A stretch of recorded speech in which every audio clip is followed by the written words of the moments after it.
Price Lord. கர்த்தருடைய நாமத்திற்கு மகிமை உண்டாவதாக. இன்னைக்கு இந்த வீடியோ மூலமாக ஒரு மிஷினரியுடைய வாழ்க்கை வரலாறை நம்ம பார்க்க போகிறோம்.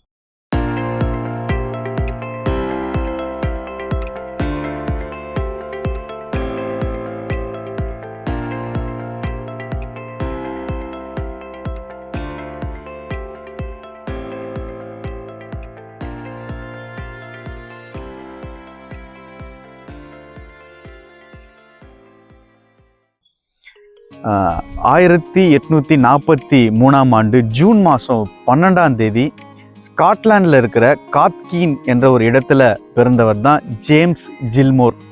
இவங்க அம்மா பேர் எலிசபெத், அப்பா பேர் ஜில்மோர். இவங்க குடும்பத்தில் மொத்தம் 6 ஆண் பிள்ளைங்க. இதில் 3ஆவதாக பிறந்தவர் தான் ஜேம்ஸ் ஜில்மோர்.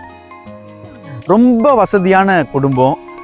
வசதியான குடும்பம் மட்டும் இல்லை, இவங்க தேவ பக்தியில் வளர்ந்த ஒரு குடும்பமாகவும் இருந்தாங்க. இவங்க தவறாமல் குடும்ப ஜபத்தை தவறாமல் செஞ்சுட்டு இருந்தாங்க. இந்த குடும்ப ஜபம் நடக்கிற நேரத்தில் யாராவது இவங்க அப்பாவையோ இல்லை இவங்களுடைய குடும்பத்தில் யாரையாவது ஒருத்தரை சந்திக்க வந்துட்டாங்கனாக்கா அந்த குடும்ப ஜபத்தை விட்டுட்டு இவங்க போகவே மாட்டாங்க. வந்தவங்களும் இந்த ஃபேமிலி ப்ரேயர் முடிகிற வரைக்கும் இவங்க வீட்டுடைய வெளியே நின்று வெயிட் பண்ணி தான் இவங்களை பார்த்துட்டு போவாங்க. அப்படி ஒரு பக்தி நிறைந்த ஒரு குடும்பத்தில் பிறந்து வளர்க்கப்பட்டவர் தான் ஜேம்ஸ் ஜில்மோர்.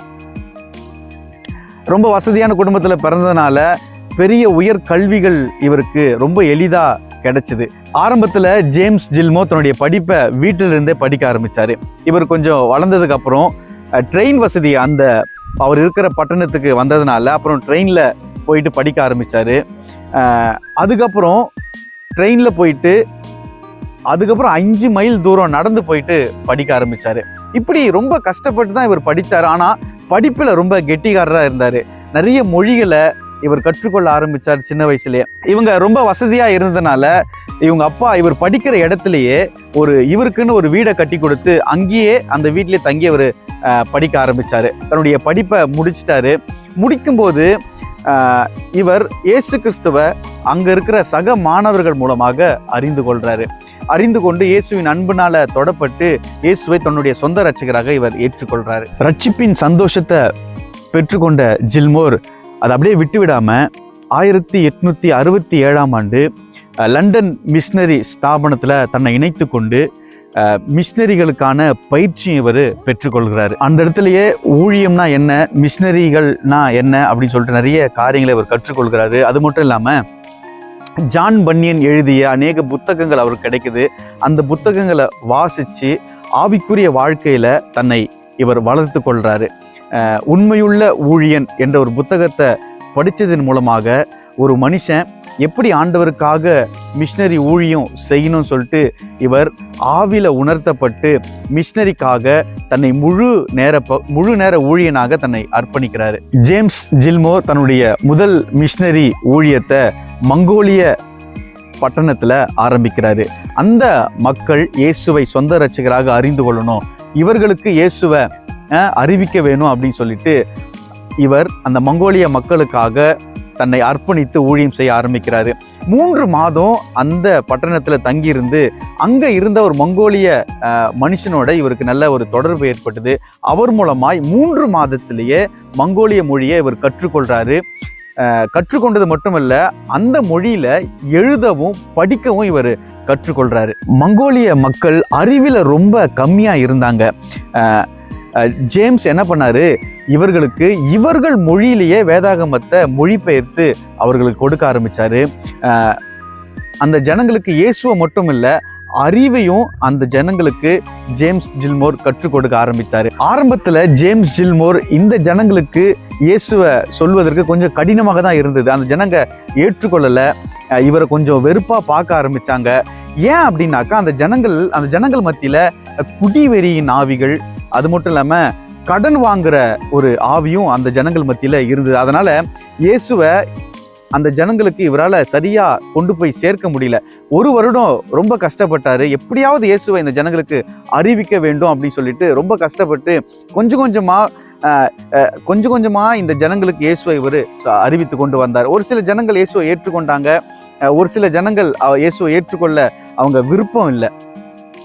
இவருக்கு விடாமுயற்சியாக எப்படியாவது இயேசு இந்த ஜனங்களுக்கு நான் அறிவிக்க வேணும் அப்படின்னு சொல்லிட்டு, இதுதான் என்னுடைய ஊழியம், இந்த ஜனங்கள் மத்தியெல்லாம் இயேசு என்ன ஊழியம் செய்யும்படியாக அழைத்திருக்கிறார் அப்படின்னு சொல்லிட்டு இந்த ஜனங்களுக்கு இயேசுவை இவர் கொஞ்சம் கொஞ்சமாக அறிவிக்க ஆரம்பித்தார். ஒரு கட்டத்தில் இவர் தங்கியிருந்த வீட்டை கல்வி கூடாரமாகவும் மருத்துவமனையாகவும் இவர் மாற்றினார். கல்வி மூலமாகவும் மருந்து மூலமாகவும் இயேசுவை அந்த ஜனங்களுக்கு இவர் அறிவிக்க ஆரம்பித்தார். ஜில்மோர் தன்னுடைய ஊழியத்துக்கு ஏற்ற ஒரு துணையை இவர் தேடிக்கொண்டிருந்தார். அதற்காக ஆண்டவர்கிட்ட ஜெபித்து கொண்டிருந்தார். 1874 எமிலி என்ற ஒரு தேவ பக்தி நிறைந்த ஒரு பெண்ணை இவர் திருமணம் செஞ்சு கொண்டார். இவங்க திருமணம் முடிந்த கொஞ்ச நாட்களில் திரும்பவும் இவங்க அந்த மங்கோலியா தேசத்திற்கு ஊழியத்தின் மூலமாக போனாங்க.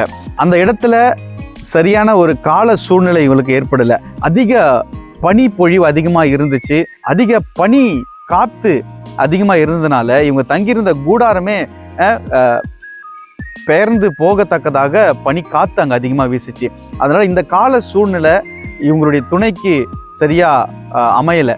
அதிக வியாதிகள் இவங்களுக்கு ஏற்பட்டது. ஆனால் வியாதிகள் மத்தியிலும் இவங்க தொடர்ந்து ஆண்டவருடைய ஊழியத்தை அந்த ஜனங்களுக்கு செய்து கொண்டிருந்தாங்க. ஒரு சில நேரங்களில் 36 மணி நேரம் கூட இந்த பனிக்காற்று வீச ஆரம்பிக்கும்.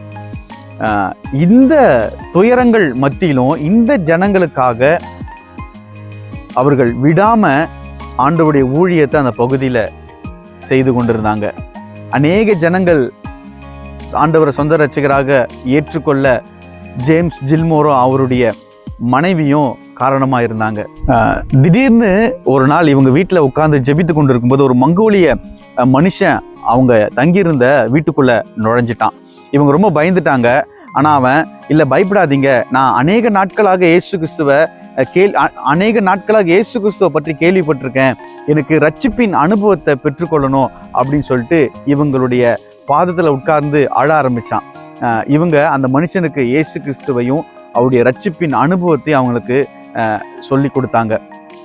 அவன் தொடர்ந்து இயேசு கிறிஸ்துவை அறிந்து கொண்டான். அது மட்டும் இல்லாமல் கிட்டத்தட்ட 30 மைல் தூரம் அந்த மனுஷனுடைய இவர் நடந்து இன்னும் அதிகமாக இயேசு கிறிஸ்துவை பற்றியும் அவர் செய்த ஊழியங்களை பற்றியும் அவர் செய்த அற்புதங்களை பற்றியும் அந்த மனுஷனுக்கு சொல்லி அந்த இடத்துல ரட்சிப்பின் அனுபவத்தை அந்த மனுஷனுக்கு அவர் பெற்றுக் கொடுத்தாரு.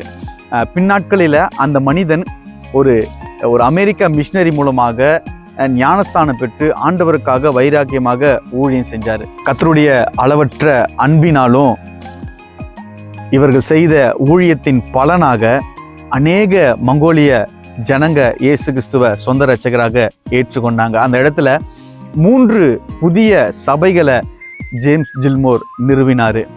அந்த சபைகள் இன்னும் அந்த இடத்துல இருக்கு. அநேக ஜனங்கள் அந்த சபையில் ஞானஸ்தானம் பெற்று இயேசு கிறிஸ்துவை சொந்த ரட்சகராக அவர்கள் ஏற்றுக்கொண்டாங்க. அதுக்கப்புறம் அவருடைய இருதயத்தை ஒரு பலவீனம் தாக்கினது. 11 நாட்கள் கொடிய காய்ச்சல்னால இவர் பாதிக்கப்பட்டார். யாரும் எதிர்பார்க்காத விதமாக 1891 மே 12 இவர் கர்த்தருக்குள்ள நித்திரை அடைந்தார். ஜேம்ஸ் ஜில்மோர் தன்னுடைய வசதியான வாழ்க்கையை விட்டுட்டு இந்த மங்கோலிய மக்களுக்காக, இந்த ஜனங்கள் இயேசுவை அறிந்து கொள்ளணும், நான் பெற்ற இந்த இன்பத்தை, நான் பெற்ற இந்த ஆவிக்குரிய அனுபவத்தை இந்த ஜனங்களும் அனுபவிக்க வேணும், பெற்றுக்கொள்ள வேண்டும் சொல்லிட்டு இந்த ஜனங்களுக்காக தன்னுடைய முழு வாழ்க்கையும் இந்த ஜனங்களுக்காக அர்ப்பணித்து இவர்கள் மத்தியில் தன்னுடைய ஜீவனையும் விட்டு சென்றார். இன்னைக்கு ஊழியம் செய்து கொண்டிருக்கிற நாம் அநேக முறை நம்முடைய சுயத்திற்காக, நம்முடைய லாபத்திற்காக நாம் நிறைய ஊழியத்தை மிஸ் பண்ணிடுறோம். ஆனால் பனியிலையும் வெயிலிலும் வியாதியிலும் பாதிக்கப்பட்டாலும் இந்த ஜனங்கள் இயேசுவை சொந்த ரட்சகராக ஏற்றுக்கொள்ளணும் அப்படின்னு சொல்லிட்டு இவர்களுக்காக தன்னுடைய முழு வாழ்க்கையும் அர்ப்பணித்து அந்த இடத்துல தன்னுடைய ஜீவனையும் விட்டு சென்றவர் தான் ஜேம்ஸ் ஜில்மோர். தேங்க்யூ. இந்த மிஷினரி உடைய வாழ்க்கை உங்களை தொட்டிருக்கும் அப்படின்னு நான் நம்புகிறேன். தொடர்ந்து அநேக மிஷினரிகளை இந்த சேனல் மூலமாக நம்ம பார்க்கலாம். சேனலை சப்ஸ்கிரைப் பண்ணுங்கள். கர்த்தர் உங்களை ஆசீர்வதிப்பார். தேங்க்யூ.